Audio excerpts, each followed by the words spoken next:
What's up, everybody? New year, same sponsors. We're talking about Elite Sports, the only apparel company that's got our merch squaring around. We're talking about ELETE sports.com. They got everything from squaring around. They also sponsor their own athletes. So if you're trying to get some custom merch for your family, you're looking for a good gift, shop EliteSports.com. Use code SQUARE at checkout to get a nice discount. Tell them the Square Boy sent you. What's up, man? Should you stop our collection too if you're trying to get like a squaring around hoodie, jacket, sweater, hat. We got all that. EliteSports.com. Use code SQUARE. Guys, it finally happened. Texas State and home field. Explosions. This has been 3 long years in the making. You know them. You love them. One of the best names in college football and athletic apparel out there. Home field. Use code SQUARE at checkout. Hey, we finally can benefit from this partnership. Make sure to show some love to home field. Tell them the Square Boy sent you. Use code SQUARE at checkout.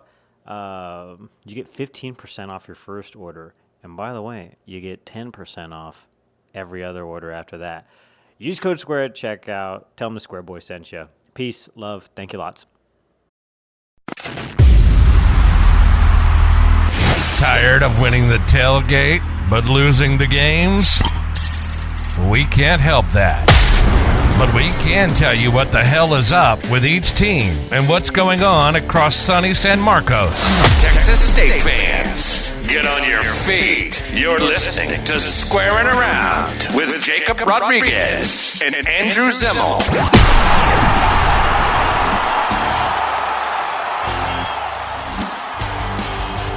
Andrew Zimmel, should we do this dance one more time? Do the bowl dance! Do the bowl dance! We went bowling! Yay! Woohoo! We're going to play Rice in the Armed Forces Bowl.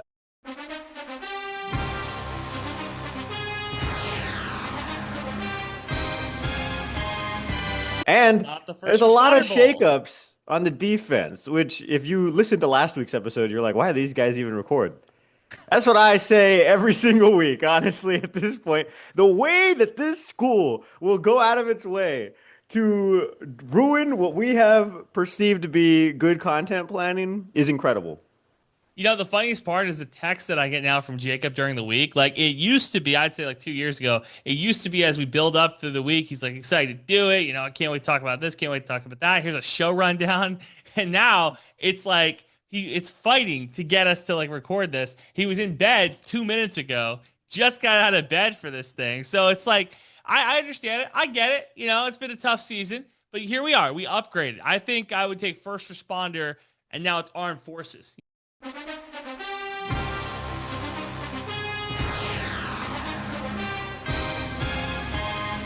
know what I mean? Next is the Presidential Bowl. And I feel like that could happen here pretty soon. The Trump Bowl. I don't see any problem with that, right? Nobody has any issues with that? Dude. I think, and maybe other people are feeling this way too. I feel like this is the end of an era for bowls, like as they. Oh yeah, for sure. Like we are skirting around the fact that more and more teams are choosing to opt out. Not talking about Notre Dame, but also what the heck, Catholic Church? If my second collection money isn't going towards you guys playing in the stupid Pop-Tarts Bowl, I don't know what I'm paying all that money for is. Jacob had the take of the year when he talked himself back into Notre Dame. That was my favorite thing. Yeah, you want to hear it? Yeah, let's hear it. So at first, right, Notre Dame opts out of the Pop-Tarts Bowl, right? So all the AI memes start coming out, act like a champion, you know? So now it's like opt out like a champion. It's all these dumb memes, right? I am convinced, actually, that my priest, shout out Carlos Vasquez over here, at San Fernando Cathedral, was so short with me on Sunday after the marathon and everything because he didn't want me to bring up the Notre Dame thing. Again, didn't watch pretty much any college football. I was in my own world this weekend. My marathon time, low-key, a bigger deal than the Bobcats season this year. We were going to talk about that at the end of the pod, but yeah, great job. Yeah. Everybody at work was really impressed too. It's okay. Al Zimmel was impressed. We'll get to that later, right? This is still about Notre Dame somehow and about college football. And I promise at some point it will be about the Bobcats too. Any who's it, right? So now, like, the truth starts to be revealed. Notre Dame has this big conference where they're like, nothing against Pop Tarts. We just, it's the CFP thing. No secret. Uh, we were shocked, I would say mystified by what happened on Sunday. And just, where my head and heart go, and I know Marcus feels the same way. You just feel for those student athletes on our football team. So now we can confirm, right? After years of theorizing that college football is all about money, 100% it's all about money. But what could one brave team, right? As the team lays down their jerseys, just like in Rudy, what could one brave team do? Opt out against all these brands. Shake up the money. I'm rooting for Notre Dame now to mess up the money. I think more teams need to do this. I think we need to start taking away some of this corporate greed. Just last week, I think I lectured all about how we need to do what Jerry Jones and the Cowboys did to the running back position and reset everything in college football. Reset the market. Yeah, Marx is Jacob. He just wants to drain all the money, drain the swamp. Jacob. Yeah, I get that. I haven't made that joke in a while. Here's the deal too. I loved it because I don't really care that much that Notre Dame opted out. I kind of felt like it was going to happen anyway. But you are correct. 4 years ago, 3 years ago, Mike Craven sat across from us in Herberts and San Marcos and said, the schism has begun. It's the haves and the have-nots. We spent 2.5 hours and missed a softball game trying to litigate it. But he was right. Like, we are at the point now where there is obviously haves and have-nots. I want to shout out JMU and Tulane, who are probably the last group of 5 teams ever to make the college football playoffs. Yeah, Paul Feinbaum is crucifying every group of 5 teams' chances of ever making it this far again. Yeah, well, it's time to get rid of the G5 schools. And I know how they got in there. It was a compromise. But America does not want to see Tulane, nor do we want to see James Madison in the college football playoff. This is great in the NCAA basketball tournament, Greeny. There are 68 schools. There are only 12 here, and we don't need them around. And I'm not going to give you the, with all due respect, because I don't really care about Tulane or James Madison. They're both going to lose by 25 to 45 points. They'll be unwatchable games, and get them out of a playoff. Yes, and I will say, the Pac-12, boy, oh boy, do you love to have that old school seal. I imagine they go all retro the first year, that you just try to trick people into thinking that this is the Pac-12 of yesteryear. Like, it's like, hey, everybody, guess what? You're changing your school colors. Texas State, congratulations. You are now Oregon. Get the jersey machine fired up. Boise State, congratulations. Get that UCL Bruin gold out. Yeah, I could totally see a world where they say, hey, we got to go all in on the nostalgia. We need people to think that we're a Power 5 school, because otherwise we will never, ever get in these playoffs.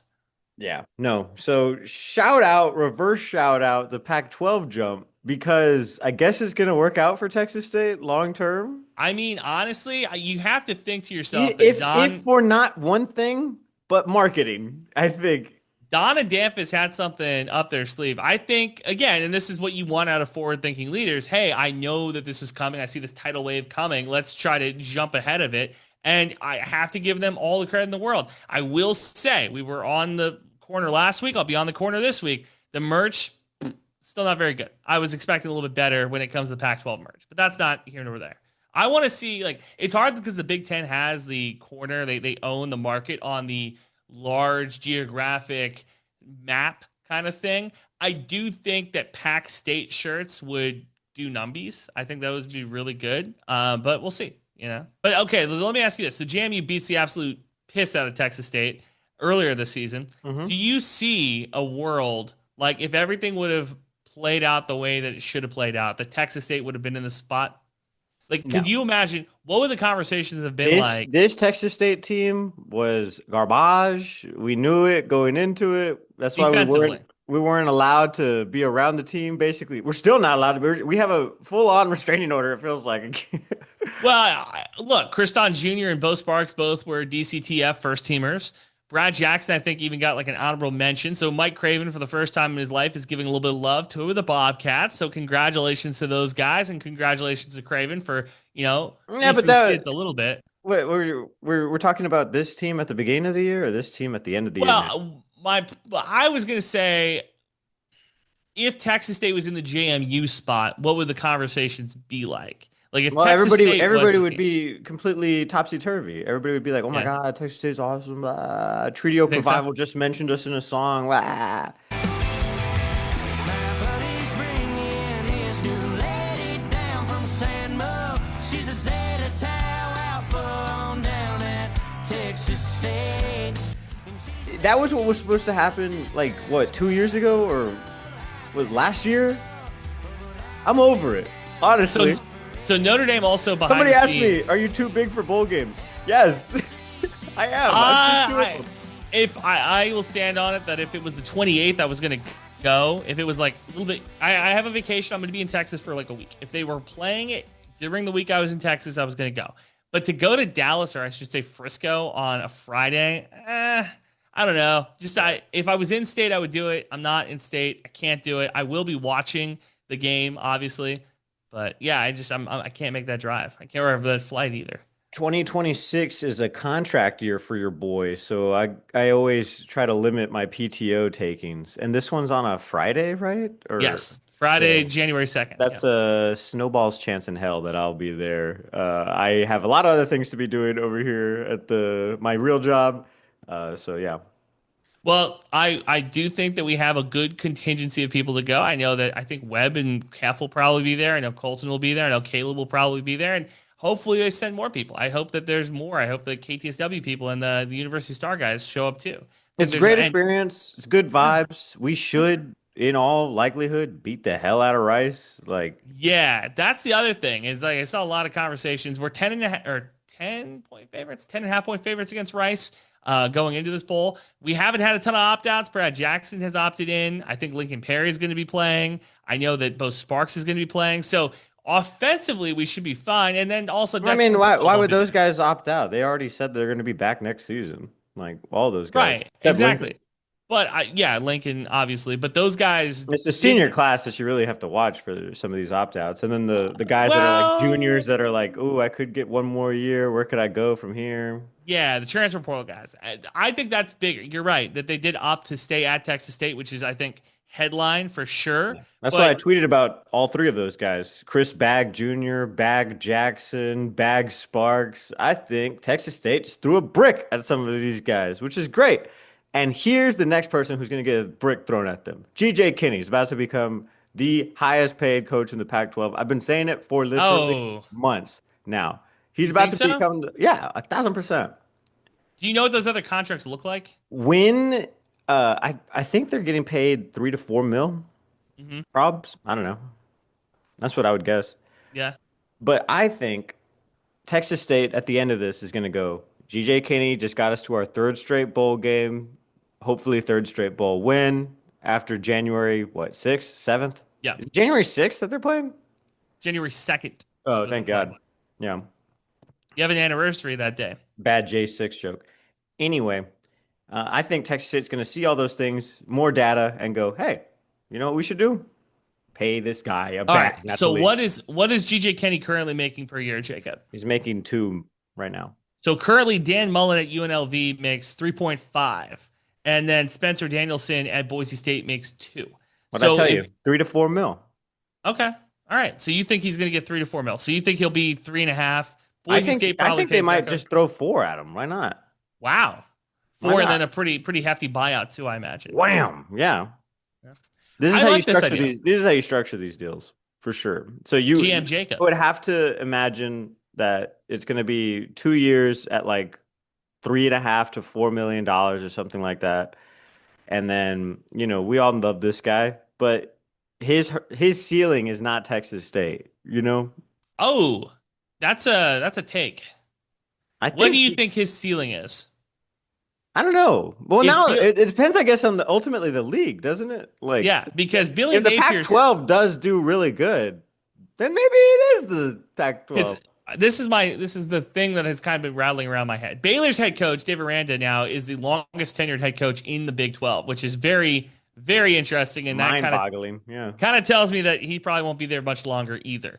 If the Baylor job I don't know, opens up, dude. They keep extending this guy. It's like you think they're gonna get rid of him, and then they don't. They pull up to the Christmas party, and you're like, you're with that guy still? Still, yeah. So maybe you're right. Maybe that is the case. Maybe that he never goes to Baylor. Maybe the Pac-12 is the Power 5 conference or the Power 4.5 conference that we think it could be. He's going to stay in the state of Texas. He's not going to go outside of that. Billy Napier was really good at Louisiana. They won Sun Belt titles. They won bowl games. They were consistently a top 25 team. Texas State gets to that point. Could you see the SEC come calling for GJ Kenny? Other Maybe schools in Texas that GJ Kinney is tied to, right? He was recruited Houston. at Texas. Yeah. SMU, he coached there as an assistant. Baylor, his family's all tied up in that. I think Maybe it'd they're be paying the SMU money. or Baylor over us. Oh, yeah. If those schools came Texas calling, is like I a, imagine. pipe dream. But if you think like, okay, let's Andrew say doesn't even Dion, think the Texas job is the best job in all of college sports. He thinks it's Alabama. it is Alabama for sure. It's Who the wants to best live in Tuscaloosa? but you see again, I don't want to relitigate this, but Maybe this is here's the thing: is because you're a white man and I'm a brown man. Why would I want to live in that's Tuscaloosa? that's not that's not the Yeah, angle. I think That's it's not the true. angle. I think if black and brown head coaches would not want to live over there, how many black and brown head coaches Alabama even hire? You know, Exactly. not a lot comes to mind. Exactly. But my point being that it is the best college football coaching job. Like that's the It's job the that's best going to pay college the most. football coach for white people. I don't know. If you think that Texas is better than Alabama, that's fine. It's the best job in the state of Texas for sure. I don't think it's the best job in college football. Like, think about this. Texas is now going to play in the Cheez-Its Bowl with 3 losses, right? Alabama loses the SEC championship game. They have, I think, 3 losses as well. They are solidified in the college football playoffs. Like they get the benefit of the doubt every single time. They get grandfathered into the college football playoffs. They have a legacy of winning. So I don't know, man. I just think that you're way off on this. That if the job comes calling, the don't only think that stuff matters in terms of like that was all stuff like their pedigree, their championship pedigree. That has nothing to do with the guy who's in the seat right now. right. However, because they have that pedigree, they have more money and resources than literally anybody else. And if you suck and you lose 3 games, you're still in the playoffs. So you you're get the admitting that benefit of the Texas doubt. sucks because they have 3 losses. They shouldn't be in the playoffs. I don't think anybody that loses that many games should be in the playoffs. And yet here we are. See, but here's the thing. You're moving the goalposts a little bit. Focus. Alabama, best job in college football. I said I didn't want to relitigate Best job this, in but college football for white people, probably. I would say fine. Fine. Because imagine if you- there's a black head coach at Alabama, he loses 3 games. Let me ask you this. Name I'm just saying, 5, it's name different. 5 black head coaches in college football. Charles Huff, boom, who is now at Memphis. This is the homecoming queen, man. I'm being completely honest. If you're on the outside looking in, it's like Memphis has all the resources, all the facilities, all the talent, all the backing from the community. I wish we had that, to be completely honest. And obviously, just like the homecoming queen, she may have bad breath when you get really close to her, and there may be some things that you got to work through. But from the outside looking in, man, it's the homecoming queen. It's the one you want. It's the one you want to be a part of. The stability and support. I think again, as much as we all want to win a championship, the consistency that has been done, it's hard to win 8 and 9 games. Obviously, the expectation is to get over the hump and close the gap, but it's hard to do that year in and year out. Memphis has been able to do that with multiple head coaches. I got a lot of respect. I don't know, Coach Silverfield personally, but a lot of respect for him. I don't know Coach Norvell personally, but a lot of respect for him. I don't know Coach Fuente personally, but a lot of respect for him because I know how hard it is to win 7, 8, 9 games. And they've been able to do it. What the hell? You totally missed this story. I don't know how you missed it. I did. It's because you don't watch college football. There's no what reason does Texas State giving me to? That's fair. That's a fair point. No, he was at Southern Miss. He left Marshall, remember a season prior, went to Exactly. Southern Miss. All the Marshall fans were like, hey, what the hell? You took half the team with you So- too. And then the Memphis job opens up. He jumps to that job. He is a job hopper. Like he's jumping Third from job to school job. in 3 years. Yeah. Yeah. Charles Huff, Everett Withers, Charlie Strong. Would you say 5? I said head coaches, but yes. Those are all Your head name is- coaches at some point. Deion Sanders. Oh, yeah. There you go. Dion. So anyway, my point being, We got another one? if you We did- want, we did one more. if you want Texas to be the best job, that's fine. I would like to hear your number 2. Marcus Freeman. There you go. There you go. That's 5. That's fine. Who's your number My- 2 school then? My number 2 school for the Jacob Rodriguez experience of college football. If it's not Texas, I think it's Notre Dame, baby. I think Jacob is showing his true stripes here. That all of the UT slander he throws is kind of coming back. I just Sorry. don't think it's. They have all the SEC schools pretty much have the same thing. Oh, my friend, you are They very play in far the off on best that. conference. They have millions and millions of dollars to play. Everybody wants to go see them play on Saturdays. They pretty much Kentucky? have a blank check. anything. Old Miss? Like, I don't know, Dude, man. way more. Those guys fill their stadiums way more than Texas State. That's not the point that I'm making. I'm just saying, like, people line up for those games. But you're moving the goalpost again. You're like, well, it's better than Texas State. That's not the argument. The argument is it the best job in college football? Listen, did I ask for Kentucky to be in the SEC? No, they just Okay. are. That's not my thing. All right, that's fine. So Also, another Huff leaves, place that's pretty good for white people too, all around Kentucky. Huff leaves for Memphis, which is a pretty good group of 5 job. You wonder, can he win at Memphis? And is that like kind of the angle? Then you think about GJ Kenny at Texas State. Is Memphis is Texas State the Memphis of the Pac-12? I don't necessarily think that's the case. I think that there's some pretty well-endowed schools. Boise State is the flagship program of Idaho. And I know everybody rolls their eyes, Idaho, but yeah, they've got some money out there too. So there's a lot of moving parts. If GJ is the highest paid football coach in the Pac-12 at $4 million, that's great because it's going to reset the market, because the next coach that gets hired at Washington State or Boise State or San Diego State to a lesser degree probably will be making 4.5, 5. So if that's what it takes, then that's great. I'm all for that. I have no problem with that. But I also, if you're a 6-win team next year in the new conference, I do think there's going to be some questions getting asked. Now, Washington State and Oregon State weren't any good this year. That's fine. Like, they are the legacy bearers, the flag bearers of the old school Pac-12. That's great. But Boise State's going to be good again next year. I think there's some other schools. The Mountain West this year is kind of down. Texas State could win 8 to 9 games next year. I think that's very doable. But if they regress back to 6-6, great offense, no defense, I'm not going to be happy with that outcome. I'm not even paying attention to you. I just think, I think that, like, I'm really all into, like, shakeups. I like that things are kind of changing. I like that millionaires are losing millions of dollars. I like that historic programs are kind of falling on their faces. And I like the new places and new faces that are showing up as the new darlings of college football. That's what I really like. No. Who's the new faces of college football? Texas State, baby. Bringing it back. All right. Us. What the hell? It's always been us. Yeah.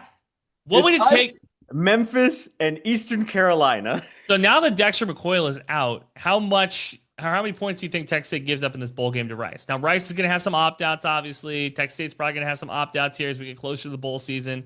What do you think the score will be? Again, Texas State 10-point favorite. I think we win this game by 2 scores. Easy. Okay. Should be an easy 2 scores. Should be 2 scores. We have the best quarterback. He's amazing.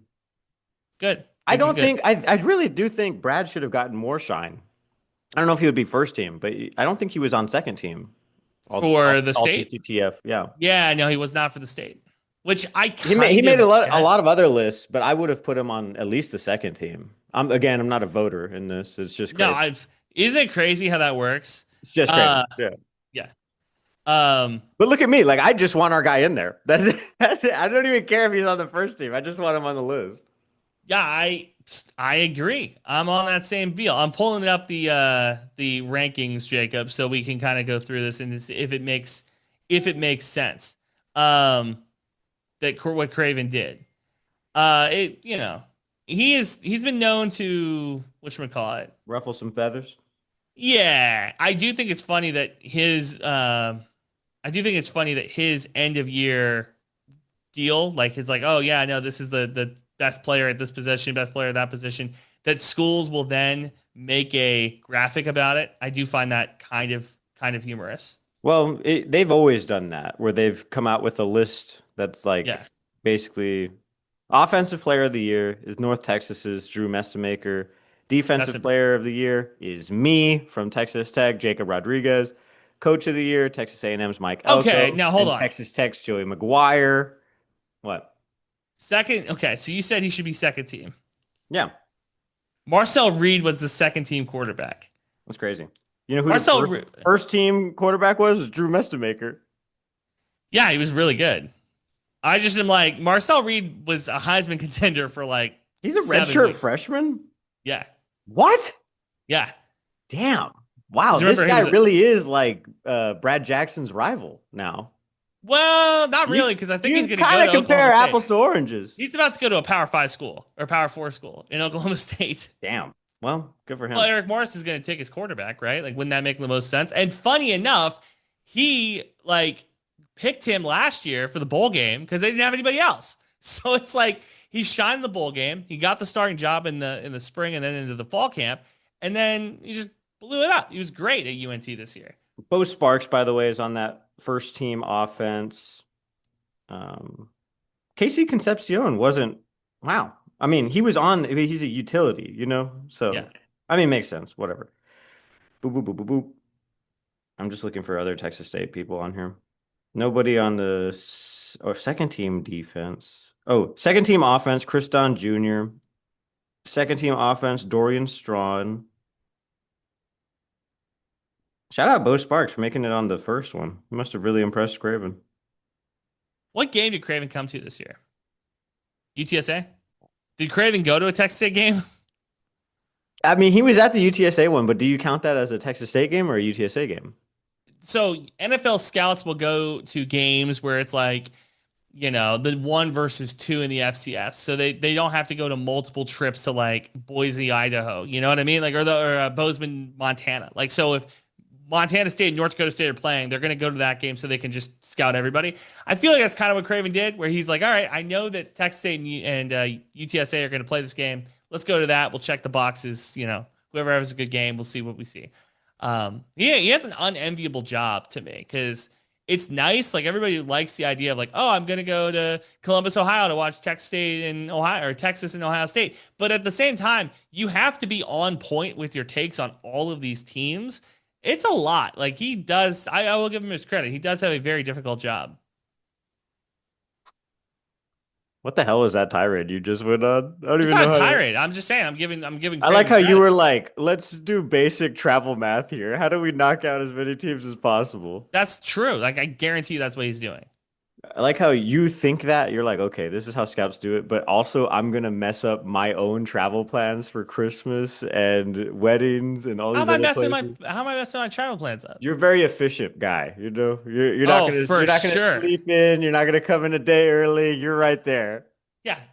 The party's Friday at 5 p.m. That flight is landing at 4:30. The bag is already at hand. I Uber to the party. We're at the party, and then we Uber back to the airport, and we fly out at 5 a.m. on Saturday. I couldn't do it. Couldn't do it. Hey, man, jet setter. Have you seen the Diddy documentary? No. You should watch it.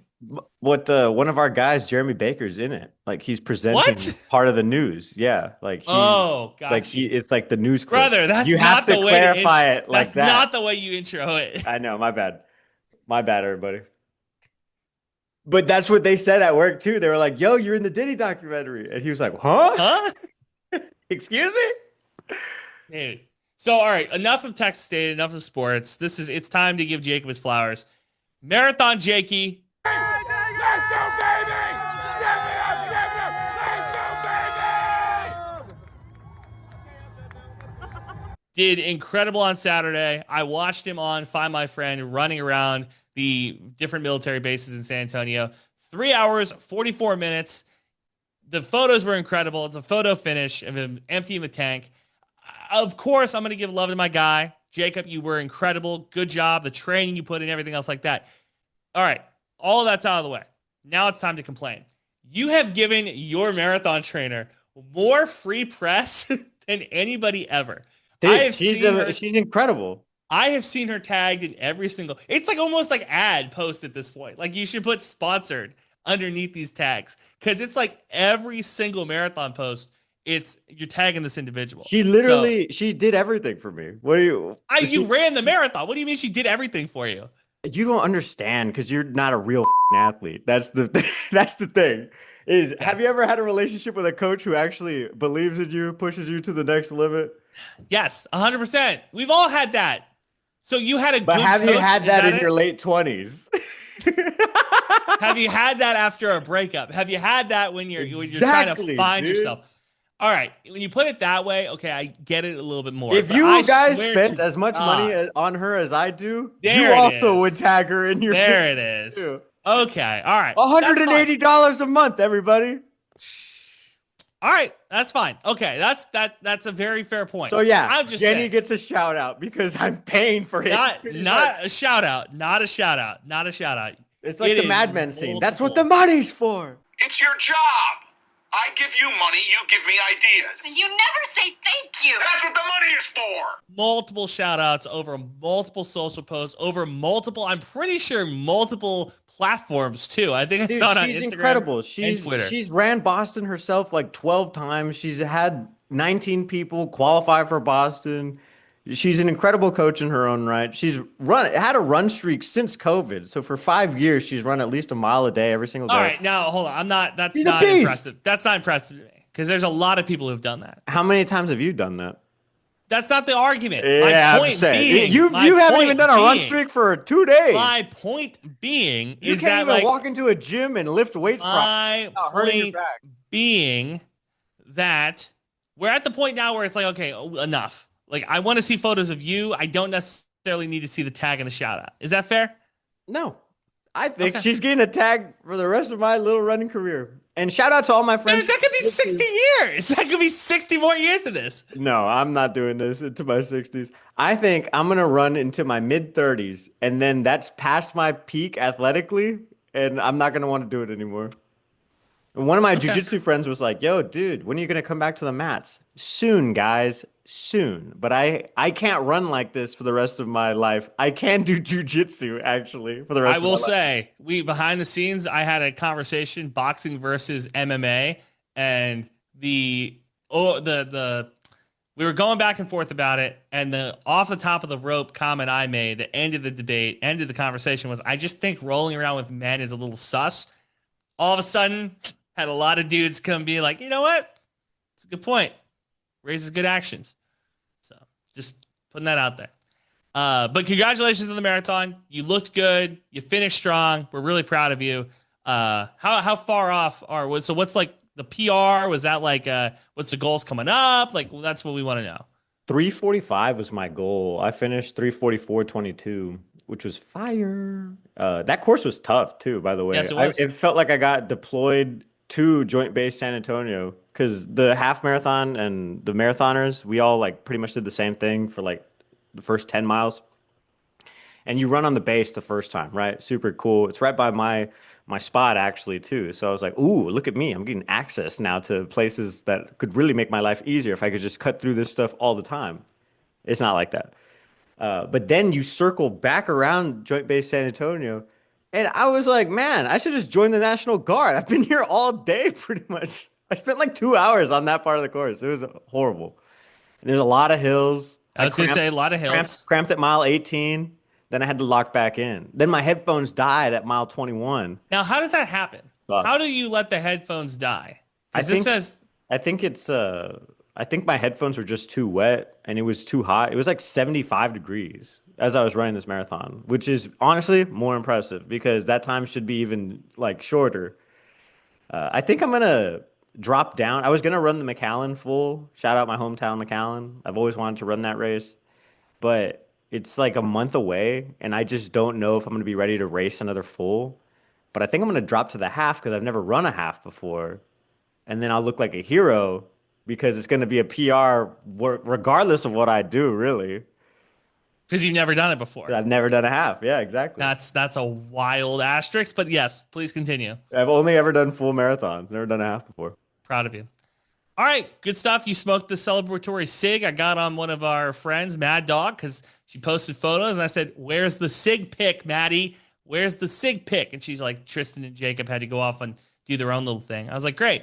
We said we don't have a cig pic. She didn't like how all weekend I was calling her Madison for some reason. Usually I call her Maddie, but I was calling her Madison. She was like, "Stop calling me that." I was like, "That's your name." Well, it's kind of like I would feel that if I was immature and younger, I'd say like, "Don't call me Andrew." It's whatever I was going by, but or Andy. But yeah, so I get where she's coming from. I did like that we did get a sig pic, year 2 of it, which is good. All Shout the out fellas to all the runner girls in San Antonio.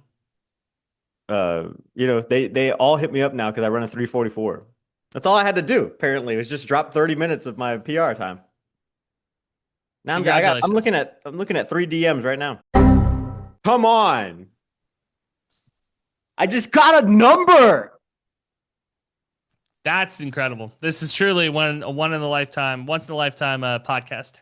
Put it all together. Set me free, why don't And you, he's babe? wearing the cursed Lane Hatcher jersey while we do the pod. So Cursed Lane Hatcher jersey. That's kind of crazy. I'm the low key. If I should just take over the number 3. Actually, no, shout out. That was Jordan McLeod's number. My bad. So your birthday's on Friday. Happy birthday. This is the last podcast we'll do before your birthday. Congratulations. Let's get the round of applause for Jakey. This was also this week too. I think it was Monday. Shout out Squarin Round's 3rd birthday too. Yeah. That's how much of a vain person I am. Podcast birthday, my birthday. We celebrate together. I love that. That's a good podcast. Good birthday. What's the birthday plans? We're going up to Austin to watch some hockey.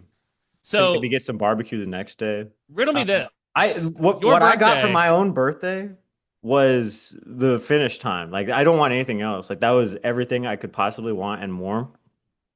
Actually, I've been dealing with just some like mental running things. Like in February I run the Cap 10K and I was like, "Oh, boo-hoo, like I don't know if I even like this stuff, blah blah blah." So that's really what Jenny has helped me through is like liking to run. Yeah, just really just like enjoying the aspect of running and fulfillment and investment in yourself, It's fun. I love that for you and Jenny. You hate this lady. We should have put her on the podcast. I don't hate this lady. I love this lady. I just don't like. There's a lot of free shout outs is all I'm gonna say. You should see how she talks to me because she sees right through me. One time I was like, Jenny, he was like, "Jenny, I'm sorry, I picked up a cold," and she was like, "You sure you didn't pick up a case of Jack Daniels?"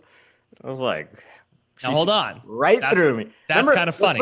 The Houston thing. Remember at the wedding? Yeah.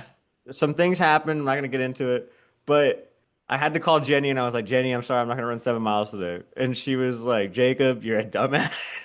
She just kind of ripped into me for a while. Pretty much. Yeah. No, I support that. I'm starting to get behind it a little bit more. You need somebody like that in your life to be like, "Listen, you're full of get off of your ass, go run." So I did want to tell this story on the podcast, but Jacob's pulling it out of me. So we had a weight loss challenge at work. Okay. I lost 15 pounds and then put 5 more back on because I hurt my back during Thanksgiving. Okay. So I couldn't move. So we did the weigh-in yesterday. I lost 10. How much do you think the guy I was going up against lost, Jacob? Well, I know you guys' goals were kind of lofty, weren't they? Like the guy originally was like, "Hey, I'm going to lose like 50 pounds," or was it 20 or something like that? It was fairly ridiculous. I'm texting this girl back, by the way. He gained 14 pounds, Jacob. What? He gained 14 pounds during this weight loss challenge. I'm assuming not muscle. No. Like not 14 pounds of raw steel. No, like 14 pounds of Pillsbury Doughboy. So because of this, they said, "All right, well, we want to do double or nothing in the month of December," which I'm fine with. That's fine. I immediately got in the gym, started getting on the treadmill again. I don't have a problem with that. My problem is that now I have to drink black coffee and eat beans and rice again. That's what I'm not looking forward to. Because like I just was like, "Oh, I can start eating pizza again. I can start like having like burgers again." And now it's back to like, bad diet, which sucks. I'm not looking forward to that. to answer your question, like, yeah. So you lost 10 pounds. I did lose 10 pounds. Wow, good for you, buddy. Your genes fit you better, or No. where'd you lose the weight from? Very much in the gut. I need to lose about another 10 to kind of feel the way I like. But we'll do that in the month of December. I got the Ab Ripper X going too. There you so go. we're gonna try to look good for 2026. And Actually, then we're gonna those are part of my new marathon goals too. Like once I get rid of this half, like February, March, April, May, like I want to do more core stability, more strength stuff. I'm gonna probably lose like 10 more pounds, and everybody's like, Jacob, you're so skinny. Where's that gonna come from? My track weight in high school was 148. So there's some we could do some. So Jacob and I might both have eating disorders this time next year. We'll see how it goes. That's why I have Jenny, dude. She tells me when I'm going too far. So yeah, sure. So I'm just saying that this back injury really opened my eyes to that I had to get better core strength, because it was like not being able to move because my back was messed up that was end of it all. But yeah, it was tough. So anyway. Texas State's going bowling. Jacob PR'd a marathon. He's got a birthday this week. The podcast is 3 years old. And, it's kind of like, by the way, basketball still sucks. Both of them, men's and women's. They're not any good. So. Dude, Coach Z actually hit me up a couple weeks ago and was like, hey, I got your gear for you and Andrew. If you want to roll by. Oh, wow. Roll by the stadium. And I didn't go by. Since then, they've lost like 5 in a row. My bad. That's on me. Gotta pick up the gear. Gotta pick up the gear. We'll see if we can get it before the new year, actually. So it looks like we got at least 3 to 4 more episodes of Squarin in season 3. Are you excited? I hope we can get 4. I'm looking for 4. Can we do one in person? Are you going to be around when I'm in town? When are you here again? 20th to the 28th. Oh yeah, I'll be here. All right. We'll swing by. We'll do an early pod. I gotta be here the 27th. I'm on call the 28th. Oh, hell yeah. Little little food skis. Yeah, could be the move. And then you can look at my belly. Thanks for squaring, everybody. What a convoluted episode we did. Well, I'm sure. I think it was fine. We don't need no badges. I don't have to show you any stinking badges. Better not come any closer. Thanks for listening. New episodes out every Thursday. Follow the boys on Twitter. Eat 'em up. Eat 'em up.